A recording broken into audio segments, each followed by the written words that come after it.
Buenos días, querida familia. Nos reunimos nuevamente alrededor de la palabra del Señor en este lunes de la primera semana del tiempo de Adviento, en el que celebramos la fiesta de San Andrés Apóstol. Nos reunimos en el nombre del Padre y del Hijo y del Espíritu Santo. Ven, Espíritu Santo, llena los corazones de tus fieles, enciende en ellos el fuego de tu amor y renovarás la faz de la tierra. Espíritu Santo, ilumínanos y santifícanos. María, Madre de la Iglesia, ruega por nosotros. Lectura de la carta del apóstol San Pablo a los Romanos. Si tus labios profesan que Jesús es el Señor y tu corazón cree que Dios lo resucitó de entre los muertos, te salvarás. Por la fe del corazón llegamos a la justificación y por la profesión de los labios a la salvación. Dice la Escritura: nadie que cree en Él quedará defraudado, porque no hay distinción entre judío y griego, ya que uno mismo es el Señor de todos, generoso con todos los que lo invocan. Pues todo el que invoca el nombre del Señor se salvará. Ahora bien, ¿cómo van a invocarlo si no creen en Él? ¿Cómo van a creer si no oyen hablar de Él? ¿Y cómo van a oír sin alguien que lo proclame? ¿Y cómo van a proclamar si no los envían? Lo dice la Escritura: qué hermosos los pies de los que anuncian el Evangelio. Pero no todos han prestado oído al Evangelio. Como dice Isaías: Señor, ¿quién ha dado fe a nuestro mensaje? Así pues, la fe nace del mensaje, y el mensaje consiste en hablar de Cristo. Pero yo pregunto, ¿es que no lo han oído? Todo lo contrario, a toda la tierra alcanza su pregón, y hasta los límites del orbe su lenguaje. Palabra de Dios. Salmo 18. A toda la tierra alcanza su pregón. El cielo proclama la gloria de Dios, el firmamento pregona la obra de sus manos. El día al día le pasa el mensaje, la noche a la noche se lo susurra. Sin que hablen, sin que pronuncien, sin que resuene su voz, a toda la tierra alcanza su pregón y hasta los límites del orbe su lenguaje. Del Evangelio según San Mateo, capítulo 4, versículos 18 al 22. En aquel tiempo, pasando Jesús junto al lago de Galilea, vio a dos hermanos, a Simón, al que llaman Pedro, y a Andrés, su hermano, que estaban echando el copo en el lago, pues eran pescadores. Les dijo: venid y seguidme, y os haré pescadores de hombres. Inmediatamente dejaron las redes y lo siguieron. Y pasando adelante, vio a otros dos hermanos, a Santiago, hijo de Zebedeo, y a Juan, que estaban en la barca repasando las redes con Zebedeo su padre. Jesús los llamó también. Inmediatamente dejaron la barca y a su padre y lo siguieron. Palabra del Señor.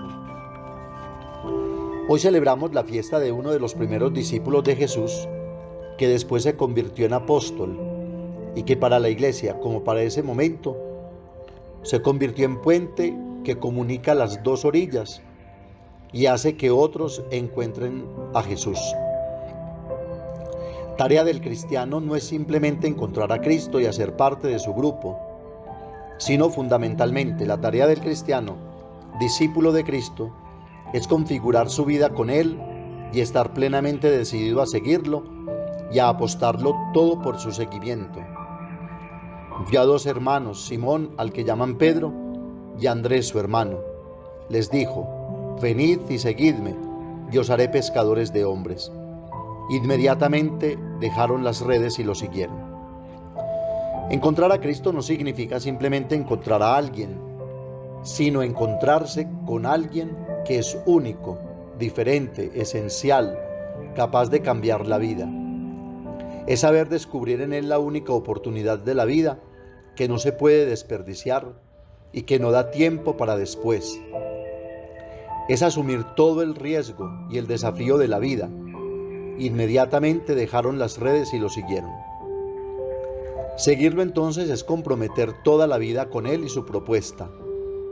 Es saber escuchar su voz e identificar en esa voz y ese llamado una propuesta alternativa y única.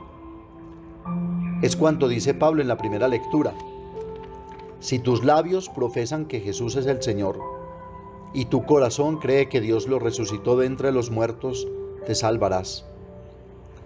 Encontrarse con Jesús es entonces convertir la vida, darle una nueva y definitiva dirección es enderezar lo que está torcido y levantar lo que se ha caído. De hecho, la tradición nos presenta a este apóstol tan configurado con Cristo y su propuesta, que muere incluso en una cruz, lo que indica la coherencia que debe haber entre la fe, lo que se cree y se espera, y la profesión de esa fe, lo que se anuncia, es decir, el compromiso de vida que se asume con la persona del Maestro y que va construyendo en el mundo el reino de Dios y su justicia en el amor. No basta entonces simplemente conocer o haber encontrado al Maestro. También Judas Iscariote tuvo ese encuentro, fue llamado, elegido, caminó con Jesús, fue testigo de tantos acontecimientos de salvación que anunció y realizó el Señor, pero le faltó esa configuración, esa identidad y la coherencia de la vida que nos exige el conocimiento de Cristo, que es lo que nos recuerda precisamente Pablo en la primera lectura. La fe nace del mensaje y el mensaje consiste en hablar de Cristo. Llamado importante a los cristianos de hoy que nos hemos quedado simplemente en el conocimiento del Señor, pero hemos olvidado y abandonado el compromiso de vida cristiana. Ese inmediatamente dejaron las redes y lo siguieron. Hemos limitado nuestra vida de fe y nuestro compromiso solo tal vez al plano celebrativo, al cumplir ciertas normas o preceptos, a una religiosidad de prácticas sacramentales y a compromisos sociales y ritos vacíos y externos.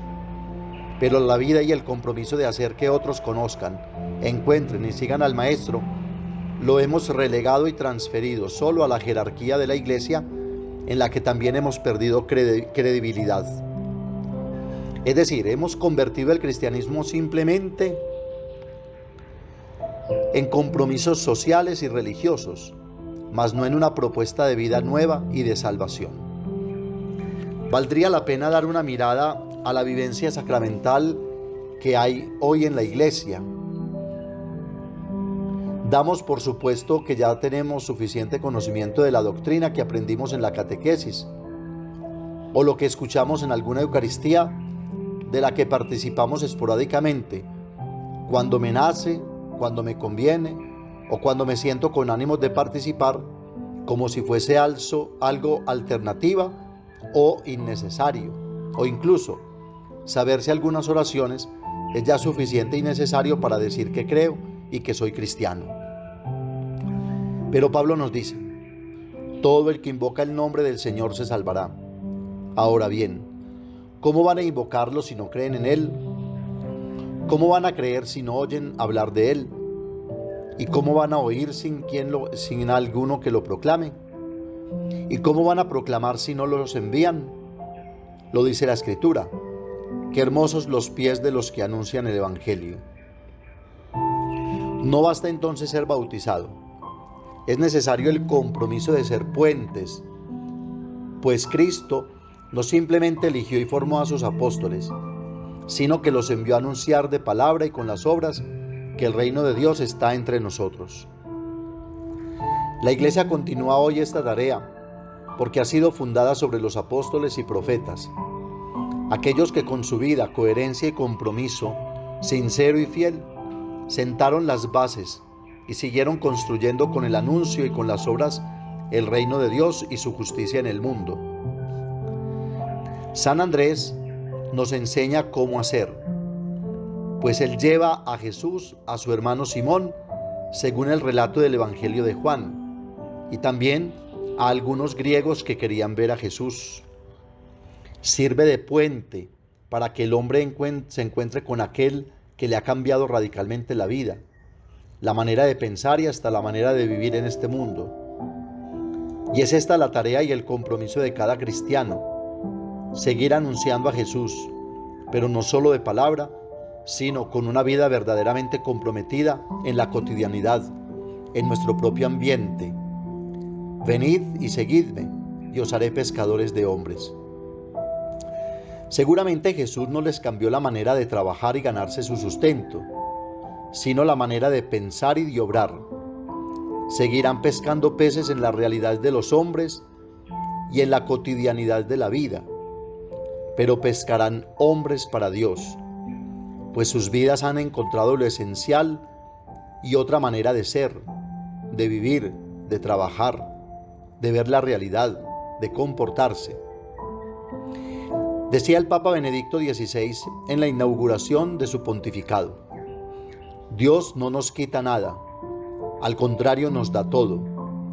Abridle de par en par las puertas a Cristo. Esta es pues la invitación que esta fiesta de San Andrés nos hace hoy, que como Él estemos dispuestos a dejarlo todo de inmediato para seguir al Maestro hasta ser capaces de dar la vida por Él y por su propuesta de reino nuevo.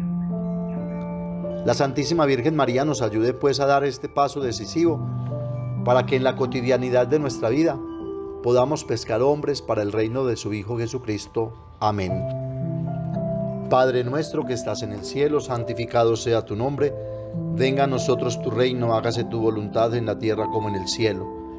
Danos hoy nuestro pan de cada día, perdona nuestras ofensas, como también nosotros perdonamos a los que nos ofenden. No nos dejes caer en la tentación y líbranos del mal. María, Madre de la Iglesia, ruega por nosotros. El Señor nos bendiga, nos guarde de todo mal y nos lleve a la vida eterna. Comunión espiritual. Creo, Jesús mío, que estás real y verdaderamente en el cielo y en el santísimo sacramento del altar. Os amo sobre todas las cosas y deseo vivamente recibirte dentro de mi alma, pero no puedo hacerlo ahora sacramentalmente. Venid al menos espiritualmente a mi corazón, y como si ya os hubiese recibido, os abrazo y me uno todo a ti. Señor, no permitas que jamás me aparte de ti. Amén. El Señor esté con ustedes. Y la bendición de Dios Todopoderoso, Padre, Hijo y Espíritu Santo, descienda sobre ustedes y los acompañe siempre. Que tengan un feliz día y recuerden que los padres de la parroquia los queremos mucho.